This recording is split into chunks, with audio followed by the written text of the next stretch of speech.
The most expensive thing in your house tonight is going to be useless tomorrow morning.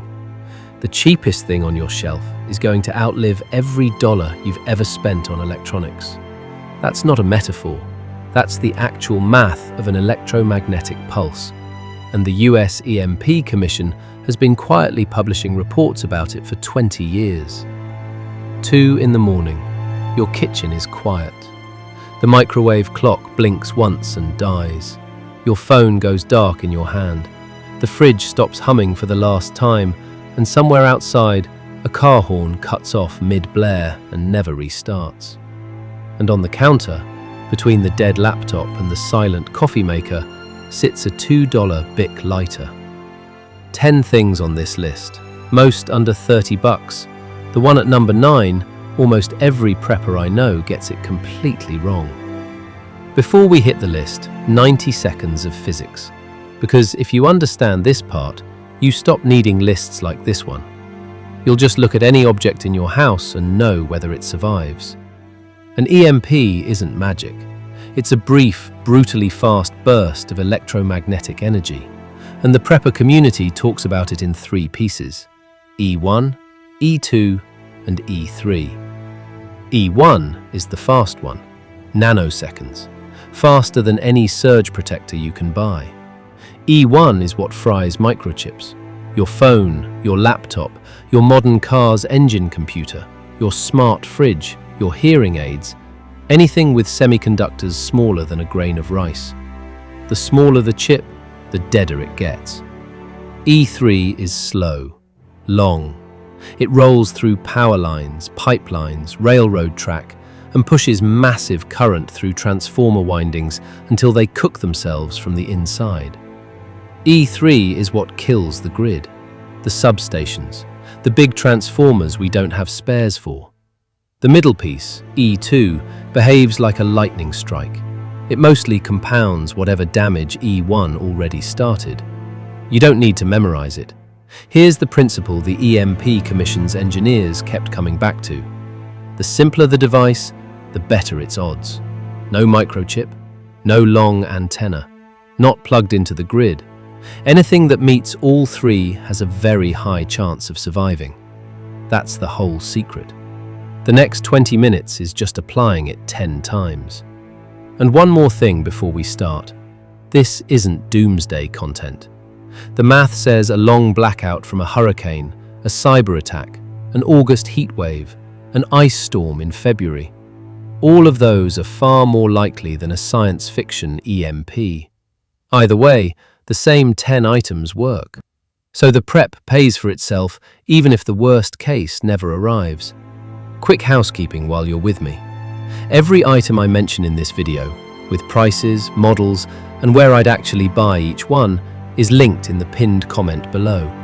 No paid placements, no sponsorships, just the gear I'd put in my own stockpile if I had to start it from scratch tomorrow morning. Scroll down, save the list, and refer back to it whenever you need it. Stay with me through the bicycle at number 6 and the water filter at number 7.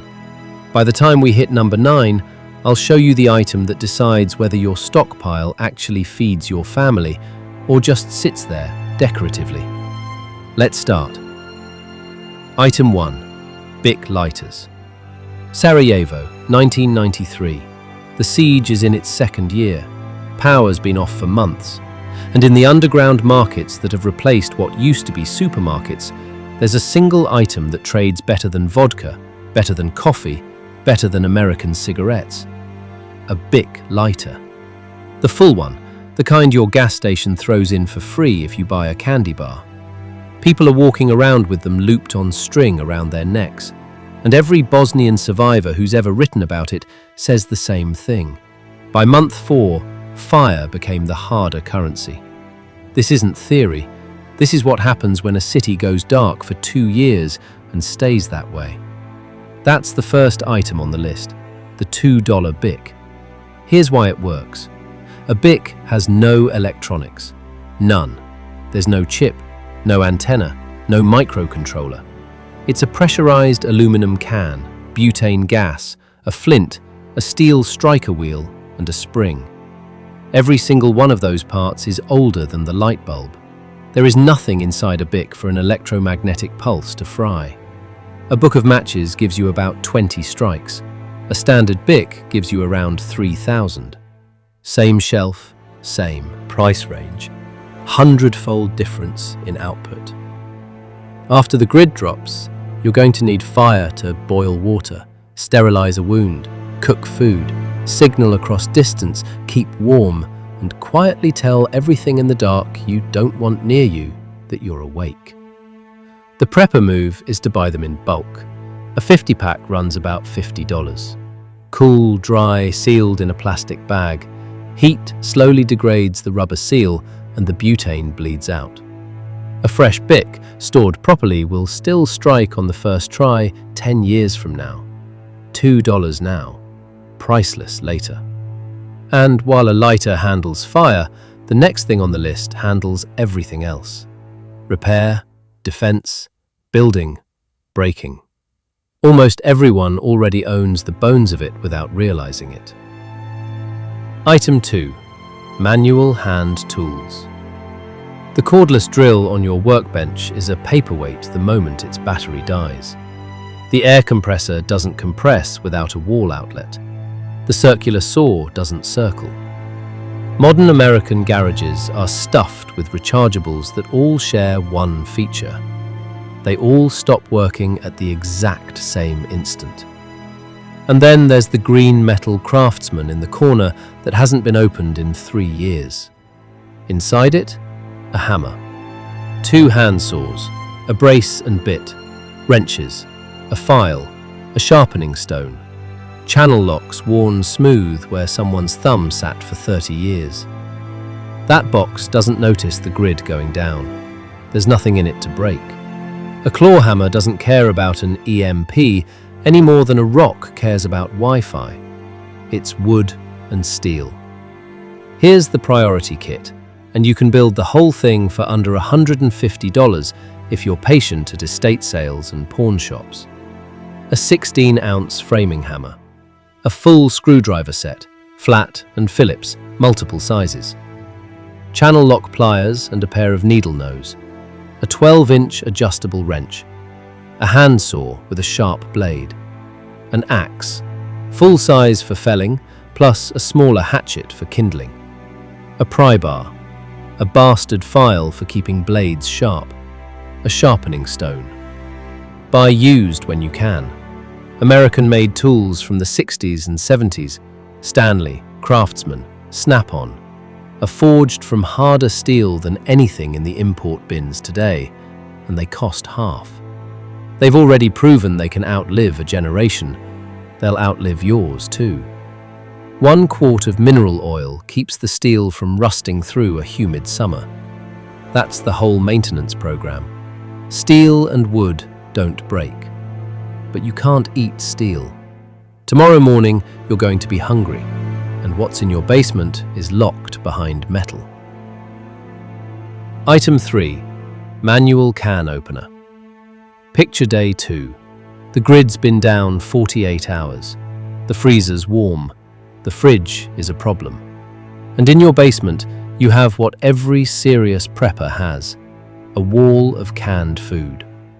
Beans, soup, tuna, spam, vegetables. Months of calories. You walk into the kitchen and you reach for the electric can opener mounted under the cabinet. Dead. You knew that. So you grab a screwdriver and a hammer. You drive the tip into the lid of a can of black beans. 20 minutes later, you have 1 can open, beans on the floor, and a thin red line across your left thumb where the metal cut you. Now imagine doing that twice a day, every day, for 6 months, while trying to keep your hands clean from infection. Number 3 on this list is the cheapest fix to the most overlooked problem in prepping: a manual can opener. Specifically, 2 of them. The first is a P38, that little folding tab the US military issued to soldiers for 40 years. It's the size of a quarter. It weighs less than a coin. A 10-pack on Amazon costs about $15. You put one in every bug-out bag, one on each set of car keys, one in the kitchen drawer, and one taped under the lid of every food storage bucket in the basement. The second is a full-size hand crank opener, the kind your grandmother had on the counter. $8. It will open 10,000 cans before the gear teeth even start to wear. Total spend to make your entire canned food stockpile actually accessible during a grid-down event, under $25. There is no better food prep return on investment in this entire genre. And the next item, the one we're about to talk about, might be the difference between you reading the time on a watch face at 3 in the morning or guessing. Item 4. Mechanical wristwatch. There are two kinds of cheap watches in your house right now. They look almost identical. Round face, two hands, leather or steel band. Walk into any Walmart and you can have either one for $30. One of them survives an EMP, the other doesn't. The first is a quartz watch, the little battery-powered watch that runs on a coin cell and has been the standard since the 1970s. Inside it, there's a quartz crystal that vibrates at a precise frequency, and there's a tiny chip, a divider IC integrated circuit, that takes that frequency and steps it down into 1 tick per second. That divider IC is a microchip, smaller than a grain of rice, and on E1, it's gone. The second is a mechanical watch, hand-wind or self-winding, what watch people call automatic. Inside a mechanical watch, there is no electronics whatsoever. There's a wound spring, called a mainspring, that stores energy. There's a balance wheel that ticks back and forth at a steady rate. And there's a train of gears that turns the energy of the spring into the motion of the hands. That's it. 0 semiconductors. An EMP has nothing to attack. Quartz looks the same. It isn't. Why does this matter at 3 in the morning? Because you've agreed with your neighbor across the street that one of you watches the road from midnight to 3 and the other watches from 3 to 6. Without a working clock, you can't agree on 3. You can't rotate. You can't sleep. By night 4, you've got the worst kind of exhaustion. The kind that comes from being scared and bored at the same time, with no end time in sight. A wound mainspring fixes that for $30. The cheapest reliable option is a Vostok Komandirsky handwind from Russia, about $50 new. A used Timex Marlin handwind on eBay is often $40. A Seiko 5 automatic, the prepper's quiet favorite, is around $80 new and runs forever as long as you wear it. All 3, 0 microchips. Pure mechanical engineering. Immune to all 3 EMP components. Wear it every day. That's the entire maintenance program. We're 4 items in. Coming up at item 7, the single thing that decides whether you're alive on day 4. And everything else on this list is optional next to it. The next 2 items are the ones that get the most things wrong on YouTube. Item 5. Simple flashlights. What you're paying extra for when you buy an expensive flashlight is the very thing that gets it killed. That's worth saying twice because nobody in this niche says it. Walk into any sporting goods store and you can find a tactical flashlight for $300. Aircraft-grade aluminum, USB-C rechargeable, strobe mode, low mode, medium mode, high mode, beacon mode, SOS mode. built-in battery management, the works. Walk into a Dollar Tree and you can find a flashlight for $1.25. Plastic body, 1 button, 1 mode, 2 AA batteries. After an EMP, the dollar store light is more likely to work than the $300 one. Look, I've watched people mess this up. They spend a year saving up for the real tactical light. Then they store one. They never thought about which of their lights survives the pulse because the salesperson didn't bring it up. Here's what's actually happening. The expensive tactical light is stuffed with microcontrollers. There's a chip running the modes, a chip managing the rechargeable cell, a chip controlling the brightness curve. Every single one of those chips is a target on E1. And the more sensitive the chip, the smaller and tighter its transistors, the more vulnerable it is. The dollar store flashlight, the cheap one with a switch and a bulb, sometimes has nothing inside it but a switch, a battery contact, and either a filament or an LED with a single resistor. There's nothing for a pulse to fry.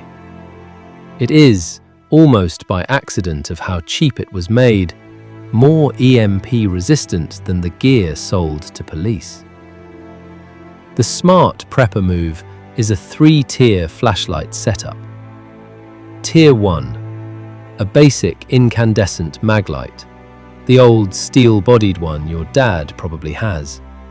About $15 with a few spare bulbs. Tier 2, 2 or 3 dumb dollar store LED twist lights, single mode, single switch, no electronics. Tier 3, your nice modern flashlight for daily use, kept in a Faraday cage when you're not using it. We'll talk about that cage at the end. Total cost for the first 2 tiers, the ones guaranteed to work after a pulse, under $40.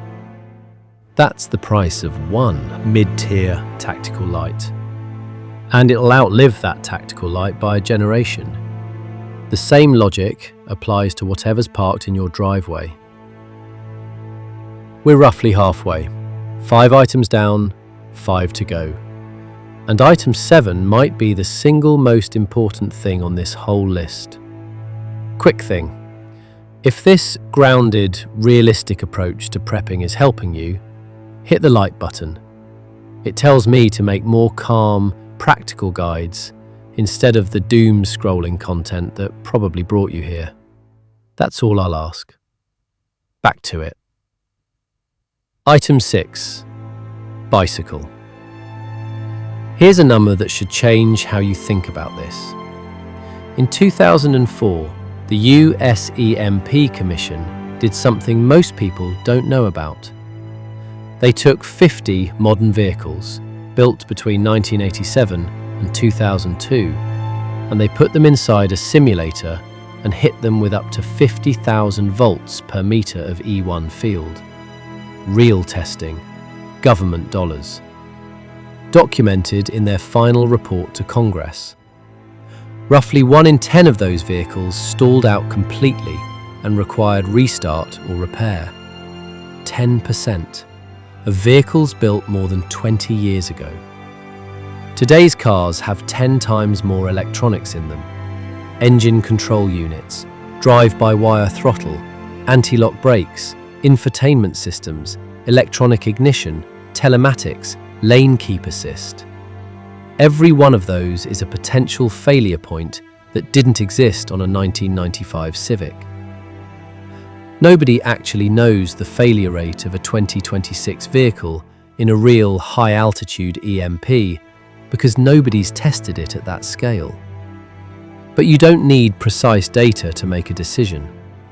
Modern cars are much more vulnerable than the vehicles that were already failing in a 2004 test.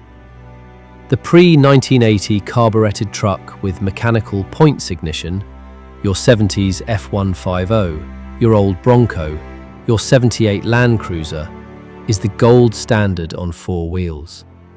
But a clean running one of those is now $30,000 in most of the country. That's not cheap. A bicycle is. A used commuter bike from Craigslist or your local bike co-op runs $50 to $150. It has zero electronics. It runs on calories, and you're going to have those because you stockpiled food and you bought a can opener 3 items ago. It will move you 20 miles a day comfortably. Loaded with panniers, it'll carry 60 pounds of gear. It scales. Kid bikes, adult bikes, cargo bikes for hauling water back from a creek. Add a tyre repair kit, 2 spare tubes, a hand pump and a multi-tool. Total spend for the bike plus self-sufficient backup gear, under $250. $200 of bicycle gets you out, but it doesn't get you a drink. By Wednesday afternoon, that's the bigger problem. Item 7. Water filter. 6 hours. That's how long bottled water stays on store shelves after a confirmed grid-down event. People will move on bottled water faster than they move on cash. 24 to 72 hours. That's how long municipal tap water keeps flowing in most American cities once the pumps stop.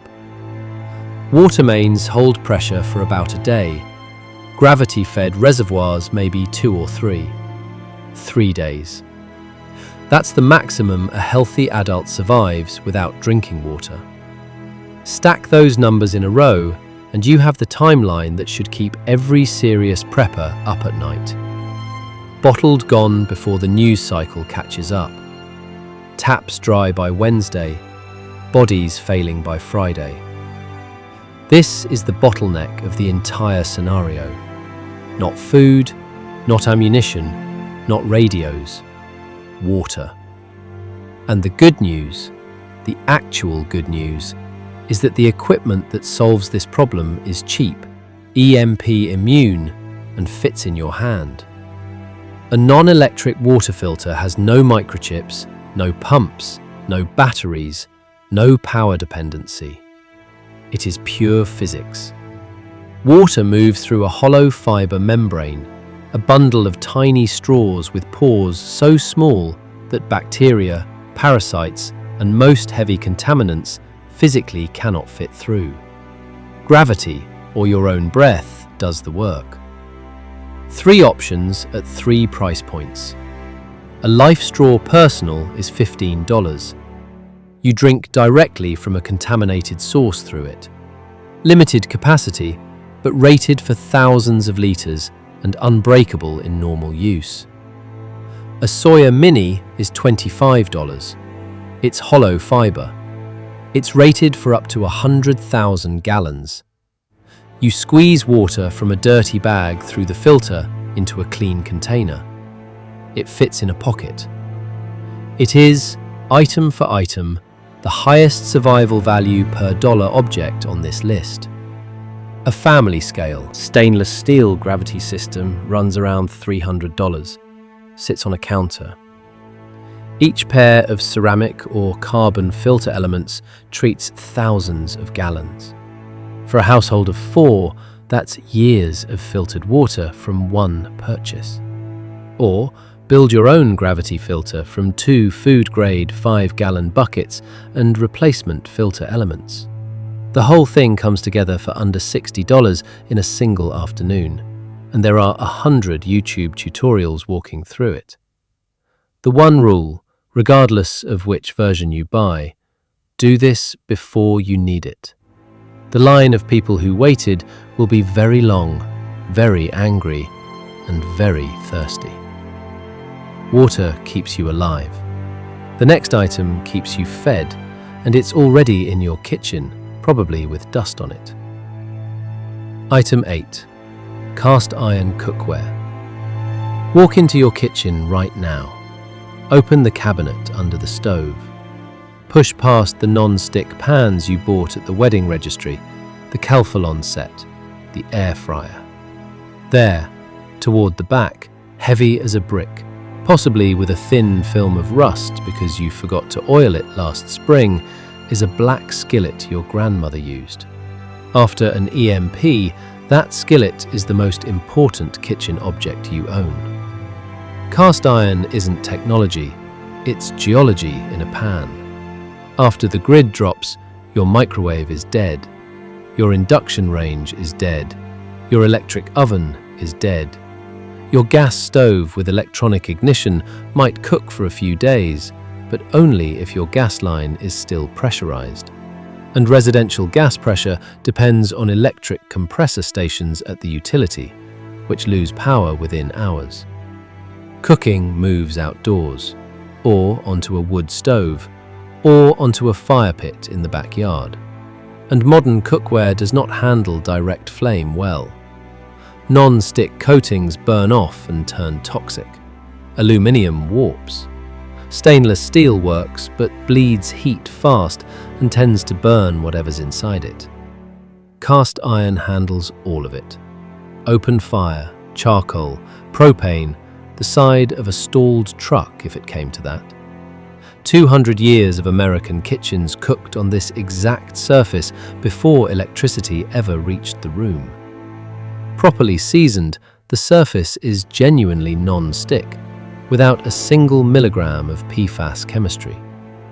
A new 12-inch Lodge skillet is $30. A used one at a thrift store is $10 or $15. Add a Dutch oven for stews and bread baking, $50 to $70 new, and you have the entire post-grid kitchen for under $100. Pair it with a hand-crank coffee grinder, a French press, and a stovetop percolator. Coffee mornings continue, EMP or no EMP. That alone might be the single most important morale prep on this whole list. But coffee in the morning doesn't matter if you're completely blind to what's happening outside your neighborhood. That brings us to number 9. Item 9. Batteries and crank radio. Most prepper videos tell you to buy a hand crank emergency radio, throw it in a closet, and call yourself prepared. That advice gets people sitting in silence on day 3. Here's why, and here's the fix. A retired electrical lineman wrote me last month, and the line stuck with me. We have 12 spare large transformers in the entire country. 12. If a serious geomagnetic event takes out 40, we don't rebuild the grid in months. We rebuild it in years. In years like that, the AM band is what comes back first. AM broadcasts at low frequency from physically resilient towers, most of which run on backup generators for days. If federal emergency broadcasting reaches you after a grid-down event, it'll reach you on AM before anything else. Without a working radio, you are deaf to the wider world. So now we get to the cascade.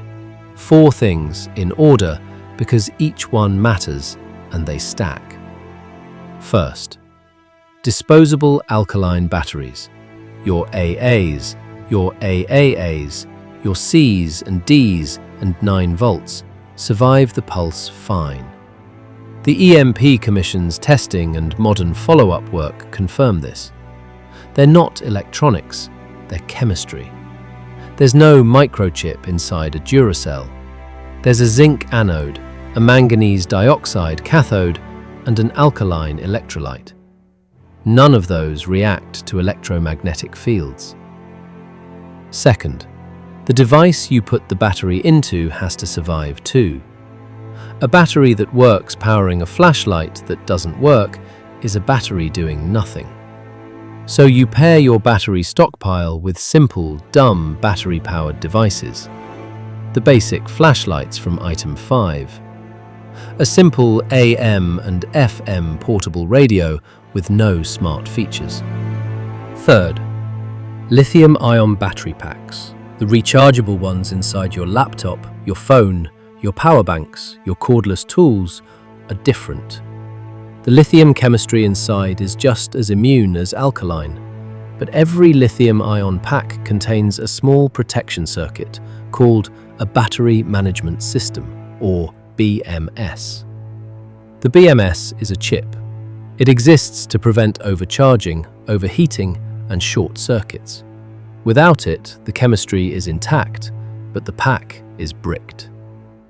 Fourth, and this is where most preppers go wrong, the hand crank emergency radio, the Kaito Voyager, the Midland ER310, the Eaton, has a small radio receiver chip inside. Some have USB charging circuits, some have digital tuners. The crank itself is fine. The solar panel is fine. The internal radio circuit is what's at risk. So the move is simple. Buy 2 crank radios, about $30 each. Use one daily. Store the second one in a Faraday cage. If the active one survives, great, you have a spare. If the active one is fried, you pull the spare out of the cage on day 1 and you still have a working radio. Buy 2, cage the spare. That's the move. This last item is the only one on the whole list that buys you a future, not just a week. Most prepper videos skip it because it doesn't photograph well and it doesn't sell affiliate clicks. They shouldn't. Item 10. Heirloom seeds and hand garden tools. Every other item on this list buys you weeks. This one buys you years. Item 10 is a seed packet, specifically heirloom seeds, what gardeners call open pollinated. The kind that, when you plant them and harvest the vegetables, the seeds inside those vegetables grow back true the next year. You can save them. You can replant them. You can hand them to your neighbor. They are renewable. The seeds in most grocery store produce are hybrids. F1 hybrids, first-generation crosses between 2 parent lines, are bred for shelf life and uniform appearance, not for replantability. If you save the seeds from a hybrid tomato and plant them next spring, the tomatoes that come up will be smaller, fewer, weirder, and sometimes sterile. Hybrids are a one-shot bet. Heirlooms are a renewing bet. For a long blackout, that distinction is everything. Hybrid seeds feed you for one season. Heirloom seeds feed you indefinitely. A heirloom seed vault, sealed, rated for 5 to 10 years of storage, costs $30 to $50 from companies like Survival Garden Seeds, Baker Creek, or Seeds for Generations. You get 20 to 30 varieties. Tomatoes, beans, squash, lettuce, peppers, peas, root vegetables. Pair them with the hand garden toolkit, spade, hoe, rake, pruning shears, used wheelbarrow. Total, under $100, all mechanical, no electronics. There is nothing in any of those tools for a pulse to break. Here's the part most prepper videos miss. Don't just store the seeds. Plant a small garden now, this year. Even if it's a single raised bed in a sunny corner of the yard.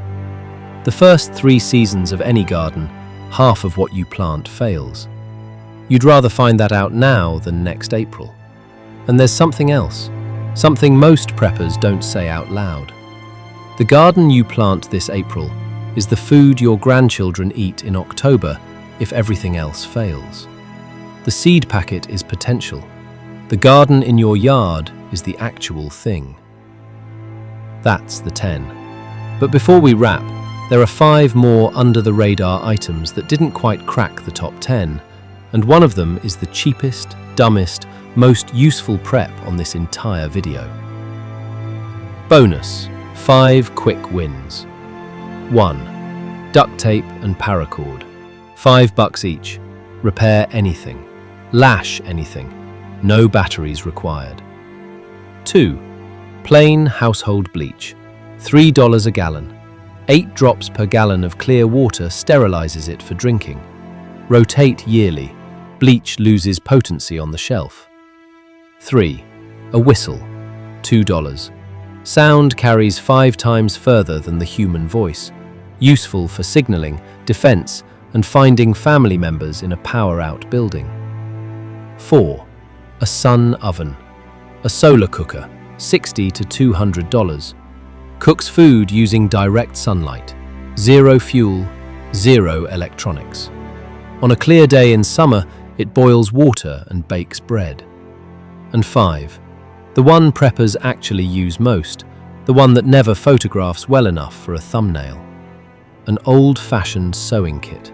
$5. Heavy needles, strong thread, buttons, safety pins. Men's torn clothing, repairs, gear. Patches packs and tents and tarps when nothing else will.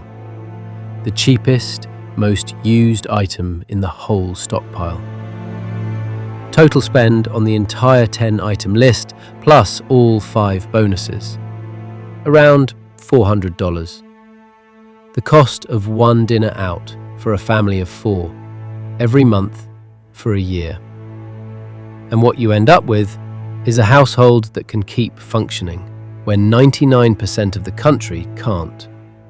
A Faraday cage to protect the spares we mentioned earlier, a galvanized metal trash can with a tight-fitting metal lid lined with cardboard so contents don't touch the metal walls, is another $40.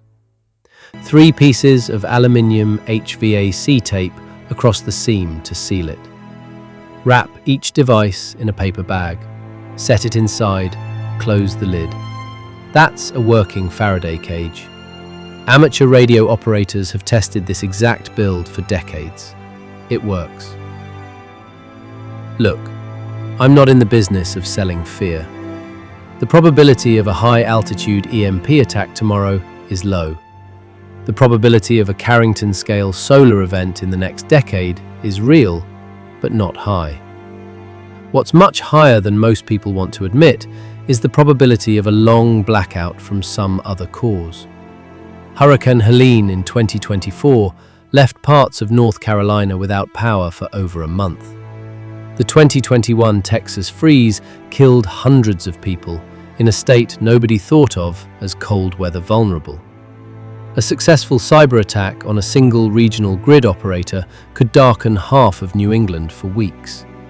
An overloaded August transformer in a heatwave does it on a small scale every single year.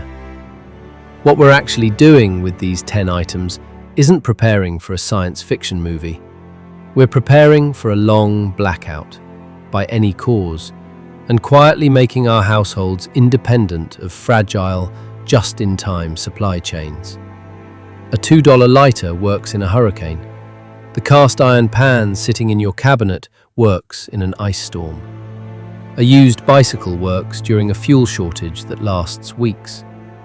Heirloom seeds in a paper packet keep working through a recession and into the year after it. Every item on this list pays you back even if the grid never goes down. That's the whole point. Prep for the likely, survive the unlikely. That's the whole job. In the comments, tell me one item you think I missed. The best answer gets featured in next week's video, which is the Faraday cage build guide. I'm going to test 3 different DIY cages with actual radios and show you which ones work and which ones are placebos. Subscribe so you don't miss it. Stay sharp, stay quiet, stay prepared.